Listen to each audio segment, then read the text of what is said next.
Good morning friends. आइए आज हम बात करते हैं यूजीसी नेट से रिलेटेड एमसीक्यूज़ की। आज हम चैप्टर पढ़ेंगे अपकृत्य, स्वरूप व सिद्धांत। सबसे पहले तो बात करते हैं हम अपकृत्य की। इन एमसीक्यू से स्टार्ट होने से पहले मैं बताना चाहूँगी कि अपकृत्य क्या होता है, क्या डिफरेंस होता है अपकृत्य और एक अपराध में।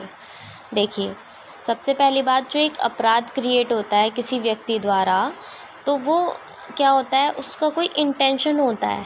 ठीक है, उसका इंटेंशन होता है कि भाई कोई चीज़ करने से पहले उसका मतलब माइंड में आती है वो चीज़, फिर उसके बाद उसको करने के लिए उसको प्लानिंग करता है वो। उसके बाद जब प्लानिंग वगैरह सब हो जाती है तो अटेम्प्ट कर देता है वो।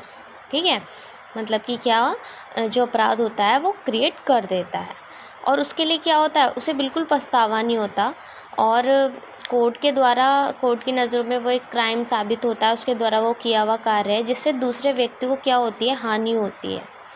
होती तो हानि अपकृत्य में भी है, पर इसमें ज़्यादा हानि होती है, जिसका और व्यक्ति का किया हुआ जो कार्य होता है बहुत ही समाज की नज़रों में क्या होता है, गलत होता है।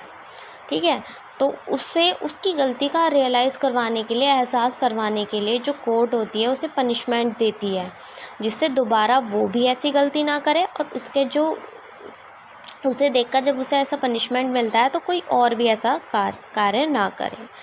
अब बात आती है अपकृत्य की। तो अपकृत्य क्या होता है?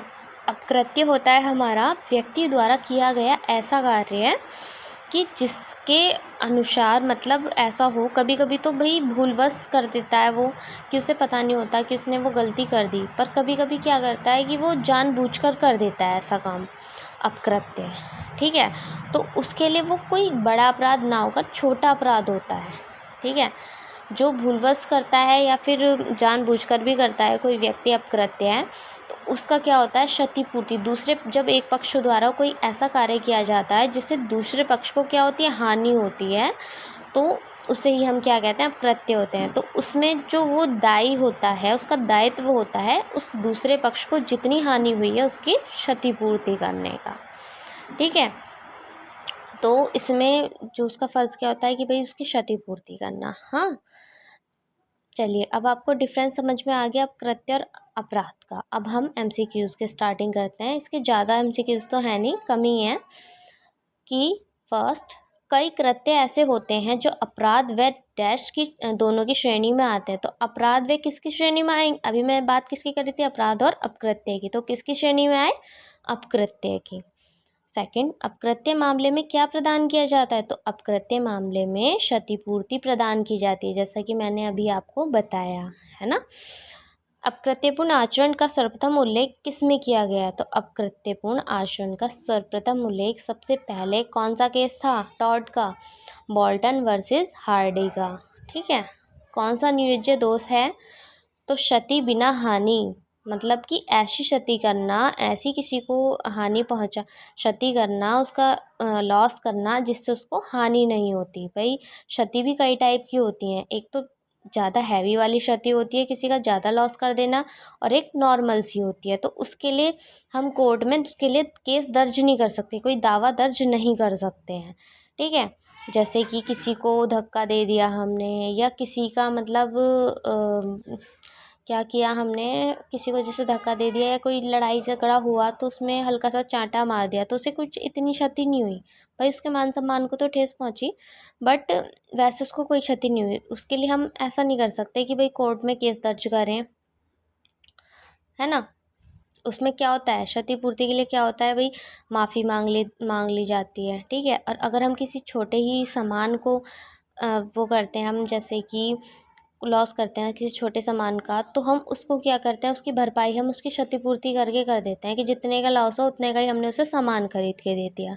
ठीक है, चलिए अब बात करते हैं हम कौन सा अपकृत्यिक दायित्व का सार है। तो विधिक अधिकारों का हनन, जो हमारे राइट्स होते हैं, लीगल राइट्स होते हैं, उनका हनन करना आपराधिक दायित्व का सार है। अपकृत्य में दायित्व निर्भर करता है, किस पर निर्भर करता है अपकृत्य में दायित्व? नुकसानी के रूप में उपचार अपकृत्य का अनिवार्य तत्व है। मतलब नुकसानी कर देना, जैसा मैंने अभी बताया, तो फिर उसका उपचार भी कर देना। ठीक, विधिक क्षति से हुई विधिक क्षति हुई से तात्पर्य है, मतलब विधिक क्षति क्या होती है, जो लीगल डैमेज होती है आपकी क्या होती है, तो वो होती है आपकी बिना हानि के जो क्षति होती है। स्वयंवादी के किस अवैध कार्य व आचरण के कारण उसको क्षति या हानि होती है। स्वयंवादी के ही किस अवैध कार्य के कारण, अपकृत्यकर्ता वादी के कारण। ठीक है, जो भाई खुद ही जानबूझकर ऐसा काम करता है जिससे कि भाई कोई जो अपकृत्य है वो होने वाला हो, उसकी स्वयं की भूल कि भाई क्या हुआ कि वो उसे पता है बाय एग्जाम्पल कि भाई सामने से गाड़ी आ रही है, ठीक है, तो उसे उसकी स्पीड भी दिख रही है कि हाँ कितनी तेज़ी से आ रही है, तब भी वो रोड क्रॉस कर रहा है और बहुत ही धीमी गति से कर रहा है, तो वो जानबूझकर ही तो गलती कर रहा है। तो उसके लिए दूसरा पक्ष तो दायी है नहीं, वो तो उसे कितनी बचाने की कोशिश कर रहा है बट वो हट ही नहीं रहा है, तो फिर क्या कर रहा है, वो खुद ही कर रहा है गलती, है ना। This is the last. संविधान के आर्टिकल 311 का संबंध किससे है, तो अनुच्छेद 311 का संबंध संविधान के किससे है, नैसर्गिक न्याय से।